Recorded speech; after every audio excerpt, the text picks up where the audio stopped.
अस्सलाम वालेकुम। आज हम देखेंगे objections to Kekule's formula, a very important short questions. Kekule's के अकॉर्डिंग जो बेंजीन है उसके अंदर 3 अल्टरनेटिव डबल बॉन्ड्स है। According to Kekule's formula benzene has 3 alternative double bonds. So double bond होने की वजह से कैक्यूल ने ये कहा था कि बेंजीन जो है वो हाईली अनसैचुरेटेड बिहेवियर या करैक्टर दिखाती है। हाईली अनसैचुरेटेड करैक्टर और बिहेवियर जो है वो शो करवाती है। बट हमें पता है according to the modern research benzene जो है वो यूजुअली सैचुरेटेड करैक्टर दिखाती है। यूजुअली सैचुरेटेड करैक्टर और बिहेवियर दिखाती है। सो ये था फर्स्ट ऑब्जेक्शन, पहला इतराज कि बेंजीन जो है वो सैचुरेटेड करैक्टर यूजुअली दिखाती है, बट कैक्यूल ने कहा था कौन सा करैक्टर दिखाती है? अनसैचुरेटेड करैक्टर दिखाती है। सेकेंड ऑब्जेक्शन जो कैक्यूल्स के फार्मूले इस पर उठाया गया वो ये था कि जो हमारे पास बेंजीन है वो एडिशन रिएक्शन जो है वो रैडिकली और फास्टली देती है।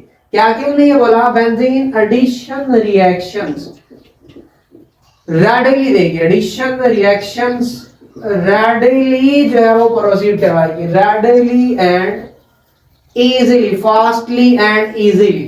कैक्यूल का ये बयान था। According to the Kekule benzene gives addition reactions radically and easily, but बाद में ये देखा गया कि बेंजीन जो है वो ऐसा करैक्टर शो नहीं करवाती।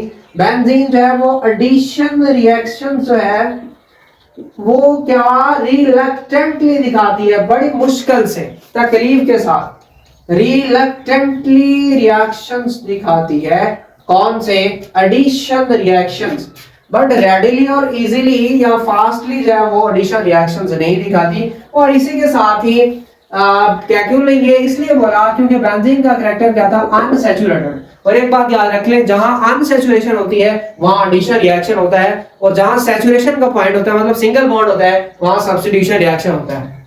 बाद में ये एक और ऑब्जेक्शन भी मिला, एडिशन रिएक्शन के अलावा बेंजीन जो है वो सब्स्टिट्यूशन रिएक्शन भी दिखाती है, और सब्स्टिट्यूशन रिएक्शन जो है वो यूजुअली दिखाती है। और साथ में एक और बात भी डिस्कवर हुई कि सब्स्टिट्यूशन रिएक्शन बेंजीन रैडिकली और इजीली दिखाती है। बट कैक्यूल ने क्या की थी? इसकी रिवर्स बात की थी कि एडिशन रिएक्शन जो है वो बेंजीन रैडिकली एंड इजीली दिखाती है, but benzene will give the substitution reaction radically and easily. और थर्ड नंबर पे according to the Kekule's structure, Kekule ने ये बोला था कि जो हमारे पास बेंजीन है वो is not a stable molecule. Benzene is not stable molecule. तो कैक्यूल के according benzene is not a stable molecule. बाद में ये मॉडर्न रिसर्च के अकॉर्डिंग ये पता चला कि benzene is a highly stable molecule. Benzene is a very stable molecule. तो ये क्या था? थर्ड ऑब्जेक्शन था कि बेंजीन जो है वो क्या है? स्टेबल मॉलिक्यूल है। According to the Kekule benzene जो है वो स्टेबल मॉलिक्यूल नहीं थी। और लास्ट में जो एक और ऑब्जेक्शन निकाला गया कैक्यूल की स्ट्रक्चर पर, वो बहुत ही ज्यादा इंपॉर्टेंट था, क्योंकि बेंजीन का जो कैक्यूल ने स्ट्रक्चर दिया था वो ये था कि बेंजीन का स्ट्रक्चर जो होता है वो होता है cyclic regular hexagonal structure. Cyclic regular hexagonal structure. इसका स्ट्रक्चर साइक्लिक भी होता है, हेक्सागोनल भी होता है, स्ट्रक्चर इसका ऐसा होता है। बट रेगुलर वाली जो इसने बात की वो क्या सही नहीं थी, क्योंकि बेंजीन का स्ट्रक्चर जो है वो कुछ यूं होता है, इस तरीके से हमारे पास इसका स्ट्रक्चर होता है। अब ये देखें, इसमें क्या होता है? Alternative single and double bond. तो हमें पता है जो हमारा डबल बॉन्ड होता है उसकी जो बॉन्ड लेंथ होती है वो शॉर्टर होती है as compare to a single bond. और रेगुलर के अकॉर्डिंग आपको पता है सारी लेंथ जो है बेंजीन के अंदर वो क्या होनी चाहिए? सेम होनी चाहिए। और एंगल सारे के सारे 120 डिग्री के होने चाहिए। ये एंगल भी, ये एंगल भी, ये एंगल भी, ये एंगल भी।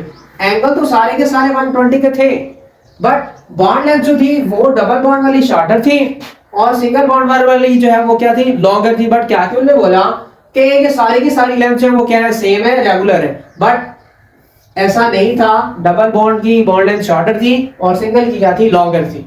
सो this is the 4 objections to Kekule's formula. और इससे नेक्स्ट लेक्चर में हम लोग देखेंगे atomic orbital treatment of benzene. Stay connected with your focus channel Ilm dot.